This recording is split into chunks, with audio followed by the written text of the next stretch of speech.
Assalamualaikum warahmatullahi wabarakatuh.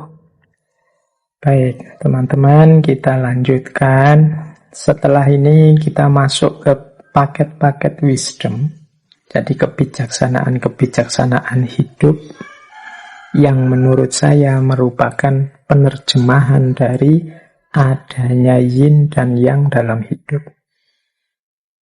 Jadi adanya pasangan-pasangan dalam hidup, adanya kontras-kontras dalam hidup yang sifatnya dinamis, dialektis, saling mempengaruhi. Dari penjelasan-penjelasan yang saya sampaikan sebelumnya, itu kalau kita terjemahkan dalam prinsip-prinsip kebijaksanaan, itu ada beberapa, saya menyebutnya paket karena saya bagi-bagi di beberapa kelompok kebijaksanaan. Mari kita telusuri pelan-pelan bagaimana penerjemahan yin yang itu dalam prinsip-prinsip hidup yang bijaksana. Kelompok pertama. Yang pertama adalah ada prinsip seperti ini. Dalam kebenaran ada setitik kesalahan dan dalam kesalahan ada setitik kebenaran. Ini yang saya jelaskan tadi di gambar kolom yang putih yang ada titik hitam, di kolom yang hitam ada titik putih. Kebenaran-kebenaran yang kita yakini, wong kita itu manusia, pastinya juga tidak sempurna. Kesalahan-kesalahan yang kita lakukan ya tidak gelap total. Masih ada sedikit-sedikit, mungkin kita tidak sadar titik kebenaran. Teman-teman mungkin masih ingat cerita, misalnya begini untuk menerjemahkan prinsip ini. Masih ingat cerita tentang seorang,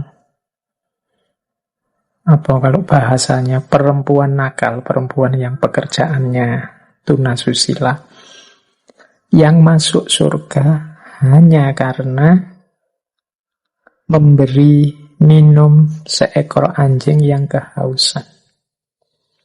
Itu kalau secara normatif pakai hukum moral sosial agama, perempuan ini kan perempuan dalam tanda petik ya, dalam wilayah yang hitam.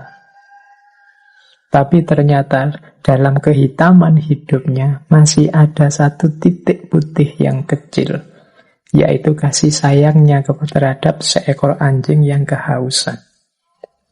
Ternyata hanya dari satu titik putih yang kecil ini justru Allah ridho dan berkenan terhadap dirinya sehingga dia masuk surga karena itu. Berarti hitam tadi yang sangat luas terhapus oleh titik putih yang kecil.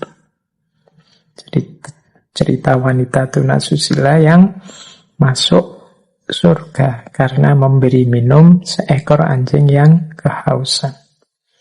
Sebaliknya juga begitu. Mungkin teman-teman pernah juga mendengar tentang kisah, ya meskipun kita sebut saja ini fiktif, kisah tentang seorang kiai yang masuk neraka hanya gara-gara selilit.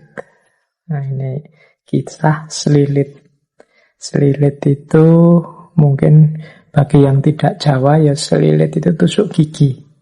Kayu yang sangat kecil yang kita pakai untuk nyongkel sisa makanan dari gigi kita. Ini cerita selilit sang kiai ini kan, ya kiai ini mestinya orang putih. Tapi ada ternyata satu titik hitam dalam sejarah hidupnya yang ternyata malah mengundang ketidakridhoan Allah. Jadi kiai ini suatu ketika pulang dari rumah tetangganya, mungkin pulang dari kenduri di rumah tetangganya, terus ya karena mungkin sudah sepuh, giginya sudah banyak lubangnya sehingga banyak sisa makanan yang harus diambil, selilitan. Sambil pulang dia secara tidak sadar jadi nyuwil mematahkan sedikit kayu dari pagernya rumahnya tetangganya. Ya mungkin ada pagar yang kayunya sudah meluwek-meluwek, itu dia cuil sedikit kayunya untuk tusuk gigi. Itu kan sangat kecil. Mungkin tetangganya juga peduli amat sama itu. Tapi ternyata ketidakpeduliannya terhadap miliknya orang lain, meskipun itu hanya secuil kecil, mengundang tidak ridhonya Allah. Jadi beliau yang putih ini, gara-gara titik hitam yang kecil, akhirnya tidak selamat di akhirat. Tapi dia perempuan yang melakukan aneka warna dosa sehingga hidupnya hitam hanya karena titik kecil putih. Ketika memberi minum seekor anjing yang kehausan, mengundang ridhonya Allah dan keselamatannya di akhirat. Maka ada prinsip dalam kebenaran, kadang ada setitik kesalahan yang menghancurkan. Kalau tidak hati-hati dalam kesalahan, jangan putus asa, pasti masih ada titik-titik kebenaran. Itu prinsip pertama. Baik, melanjutkan prinsip yin yang dan wu wei tadi.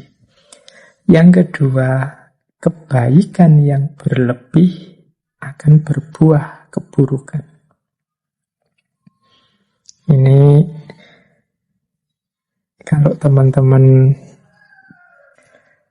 memperhatikan, hari ini kan banyak wacana-wacana untuk kita hidup secara moderat, seimbang. Dengan prinsip ini sebenarnya bahkan kebaikan pun harus kita jalankan secara seimbang, tidak berlebihan. Jadi baik, makan itu baik, tapi makan yang berlebihan jadi buruk. Sedekah itu baik, tapi sedekah yang berlebihan sampai tidak memperhatikan kebutuhannya sendiri, itu buruk. Jadi bahasanya Al-Quran, wala tusrifu, jangan berlebihan. Sholat itu baik, tapi sholat terus-terusan itu buruk. Ada cerita Rasulullah itu satu ketika kedatangan beberapa tamu, para sahabat. Saat itu Rasulullah tidak di rumah. Jadi tamu ini ditemui oleh istri beliau. Sambil menunggu Rasulullah, istri beliau ini cerita tentang bagaimana Rasulullah itu seriusnya beragama. Kalau malam juga sholat, sering puasa, dan lain sebagainya. Nah, para tamu ini merasa, wah Rasulullah aja yang dijamin masuk surga, dijamin diampuni Allah, ibadahnya seserius itu. Maka saya berarti harus berkali lipat dari itu. Sehingga yang satu bilang, kalau begitu saya tidak akan tidur lagi lah, saya mau sholat malam terus. Yang satu bilang, wah kalau begitu saya akan puasa terus lah, tidak ada berbukanya, pokoknya poso terus tiap hari. Yang satu bilang, wah kalau begitu saya fokus dalam agama, menjauh dari dunia, saya tidak akan menikah, hidupku kupersembahkan pada Allah. Nah, setelah Rasulullah datang, Rasulullah mendengar kata-kata dari tamu-tamunya ini, terus Rasulullah bersabda bahwa aku ini lebih takut kepada Allah. Aku ini lebih bertakwa kepada Allah dibandingkan kalian. Tetapi aku berpuasa juga berbuka. Jadi tidak puasa terus-menerus. Aku sholat malam, tapi juga tidur. Dan aku juga menikah. Jadi kemudian ditutup dengan kalimat, barang siapa yang membenci sunnahku, maka dia bukan bagian dari umatku. Nah, ini pandangan ini sesuai dengan prinsip tadi. Kebaikan yang berlebih itu buruk. Jadi jangan ada kebaikan apapun yang overdosis. Buruknya di aspek overdosis itu, bukan aspek kebaikannya. Orang tua itu sayang pada anaknya wajar, tapi kalau berlebihan menyayangi jadinya memanjakan. Tegas itu bagus, berlebihan tegas nanti jadinya otoriter. Berani itu bagus, terlalu berani namanya nekat. Jadi semua yang berlebihan buahnya buruk. Wah, kebaikan yang berlebihan ternyata berdampingan dengan keburukan. Ini bagi saya juga ritmenya alam harus kita pahami. Berarti apa-apa itu kita jalankan secara pas dan alamiah. Ini prinsip kedua dalam hidup yang menurut saya juga penerjemahan dari prinsip yin yang. Prinsip ketiga, semakin banyak orang memberi, justru dia akan semakin banyak menerima. Kalau ini ya ilustrasinya mudahnya, mungkin teman-teman sering mendengarkan para ustadz, para kiai yang menceramahkan tentang justru orang-orang dermawan yang sering berbagi, bersedekah itu biasanya malah terus rezekinya tambah lancar, hidupnya tambah makmur. Dari mana? Kesediaannya berbagi. Ya logikanya sederhana. Ketika kita mau berbagi dengan orang lain, berarti kita berposisi sebagai jalannya rizki bagi orang lain. Semakin kita membuka diri untuk jadi jalannya rizki bagi orang lain, semakin Allah akan menitipkan rizki-rizkinya orang lain itu lewat kita. Semakin Allah percaya pada kita, ya tambah lewat kita terus, ya akhirnya ya kita kelewatan lebih banyak, biasanya terus tambah makmur. Jadi anggap saja kita ini talang yang kelewatan air terus itu kan selalu basah.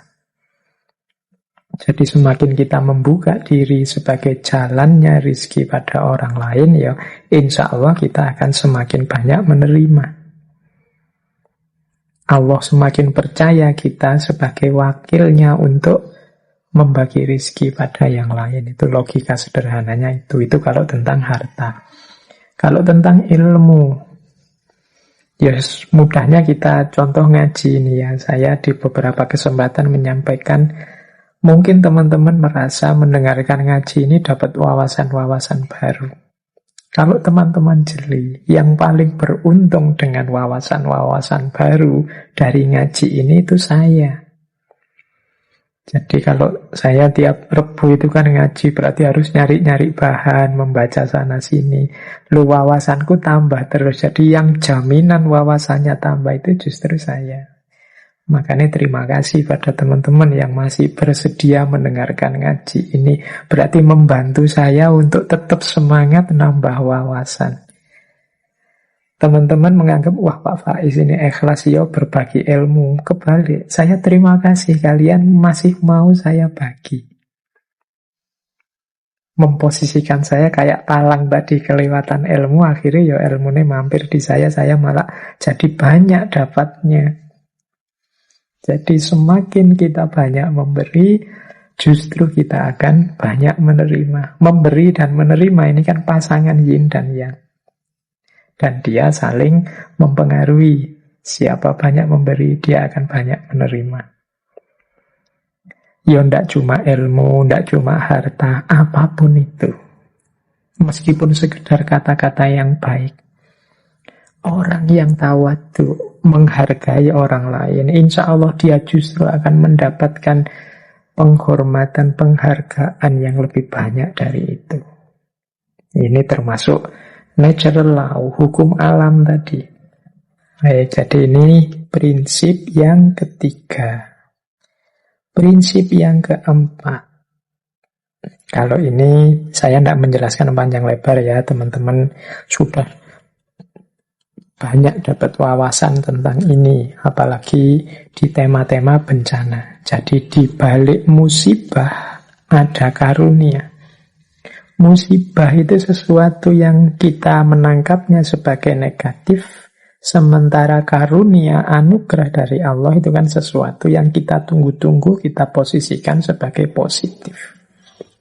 Ternyata dua hal ini seperti keping mata uang, yin dan yang tadi. Di balik musibah ada karunia. kita diberi pandemi ini, sebenarnya hikmahnya, manfaatnya banyak luar biasa, kecuali yang tidak mau membaca dan memanfaatkan momen pandemi ini dengan segala dinamikanya. Ada sangat banyak karunia-karunia. Mungkin bagi banyak orang dengan musibah ini dia lebih dekat dengan keluarganya karena tidak boleh kemana-mana. Selama ini sibuk di kantor saja, sibuk kemana-mana kerja. Sekarang bisa dekat dengan keluarganya. Mungkin bagi orang tertentu musibah ini membuatnya punya banyak kesempatan untuk mengupgrade kualitas dirinya. Banyak kesempatan untuk muhasabah, introspeksi, banyak kesempatan memperbaiki diri. Yang kemarin hanya niat-niat saja untuk semakin dekat dengan Allah, banyak ngaji, banyak sholat, sekarang banyak waktunya. Kemarin banyak alasannya, sekarang alasannya sudah hilang, dibantu oleh corona. Banyak musibah yang membuahkan karunia. Dua hal yang seperti bertentangan ternyata hadirnya juga bersamaan. Ya wis, teman-teman sendiri yang bisa membaca ya, hikmah-hikmah apa dari musibah dan karunia. Mungkin kita pernah mengalami drop dalam hidup, tapi justru drop itu jadi titik balik kita bisa bangkit lagi secara luar biasa. Teman-teman bolehlah membaca kisah-kisah para CEO besar, kisah-kisah orang besar. Itu pasti ada momen-momen beliau jatuh sejatuh-jatuhnya. Tapi justru momen itu jadi awal kebangkitan setinggi-tingginya. Di balik musibah ada karunia-karunia. Mungkin ada teman-teman yang kuliahnya sampai drop out. Tapi justru karena drop out itu dia akhirnya hidup dengan tidak mengandalkan ijazah dan gelar dan ternyata dia lebih sukses dari itu. Nah, itu juga ada. Dan lain sebagainya. Jadi contoh-contoh bahwa musibah ternyata di balik itu ada karunia yang luar biasa. Seolah-olah bertentangan, tapi kehadirannya beriringan. Ada juga prinsip pujian membuat terlena, celaan membuat waspada. Pujian ini positif, celaan itu negatif. Tapi kadang-kadang justru kebalikannya. Yang positif membuahkan hal negatif, yang negatif membuahkan hal yang positif. Jadi kadang-kadang orang itu begitu banyak dipuji, dia terlena. Padahal dia dapat yang positif, malah buahnya negatif. Tapi ada orang yang sebaliknya. Ketika dicela banyak orang, dia terus introspeksi, waspada, jadi semakin baik. Jadi mengalami yang negatif, membuahkan yang positif. Mengalami yang positif, tapi malah membuahkan yang negatif. Inilah lekak-lekuknya hidup. Maka teman-teman harus selalu waspada, selalu hati-hati. Karena hidup ini punya yin yang-nya sendiri. Kalau sering dipuji orang, pujian itu tidak menambah apapun pada kualitas kita. Tapi sangat mungkin justru membuat kita terlena dan tergelincir. Celaan juga begitu. Celaan itu kalau kita memang baik dan dicela orang, celaan itu tidak mengubah yang baik jadi jelek. Dan kalau kita jelek dan dicela orang juga, ya yang jelek tetap jelek, tidak jadi baik karena dicela. Jadi ini komentar orang dari luar. Celaan itu kita posisikan negatif, pujian kita posisikan positif. Padahal kadang-kadang justru dengan celaan itu kita jadi terpacu untuk semakin baik, sementara ketika dipuji orang kita merasa sudah besar, sudah baik, sudah tinggi, sudah penting, akhirnya kita terlena. Nah, hari ini kan peradabannya peradaban pujian dan celaan lewat komen-komen di medsos. Kita harus selalu waspada. Kita misalnya posting apa yang kelihatannya positif, bagus, terus yang like banyak, yang komen positif banyak, terus kita seneng, terus kita bangga, kita merasa sudah besar, kita merasa sudah tinggi, akhirnya justru kita mandek, wong merasa sudah besar, akhirnya justru kita tergelincir. Sebaliknya kadang kita dikomentari jelek, kadang kita tidak dianggap, membuat kita terpacu untuk berkarya terus, lebih baik terus, dan sebagainya. Maka penting kita hati-hati, karena hidup ini ada yin, ada yang. Ada pasangan-pasangan positif dan negatif. Yang positif, pujian, ternyata ada pasangan sebaliknya, keterlenaan, ketidakwaspadaan. Yang negatif, celaan, ternyata ada pasangan sebaliknya, keterpacuan, semangat untuk lebih baik. Nah, terus ini ada quote selanjutnya dari paket wisdom yang pertama. Orang yang paling engkau cintai adalah yang juga mungkin memberikan sakit yang paling dalam kepadamu. Cinta itu kan sesuatu yang positif, kita gandengkan dengan kebahagiaan, kenikmatan hidup. Lawannya cinta itu seringkali sakit hati atau patah hati. Ternyata dalam ritme hidup kita di dunia ini, justru orang yang paling kita cintai adalah orang yang punya potensi untuk memberikan sakit yang paling besar dalam hidup kita. Ini sudah natural. Kalau kita cinta pada seseorang, kemudian dia membohongi kita, maka kebencian kita, kekecewaan kita berlipat dibandingkan kalau dibohongi orang yang tidak kita kenal atau orang yang kita anggap biasa-biasa saja. Jadi orang yang kita cintai itu sebenarnya orang yang membawa bibit sakit yang paling besar dibandingkan orang yang tidak kita cintai, orang yang kita anggap biasa-biasa saja. Jadi ini, terus berarti kita jangan mencintai, Pak. Ya bukan begitu, tetap saja mencintai, tapi sambil engkau ingat hukum alami, hukum kodrat di dunia ini, bahwa yang selalu jejer dengan yin. Jadi cinta dan patah hati, cinta dan sakit hati itu satu paket.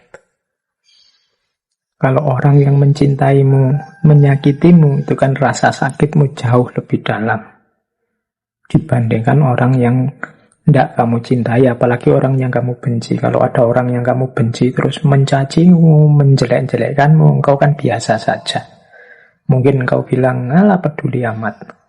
Biar aja, dia memang begitu. Karena memang engkau sudah benci.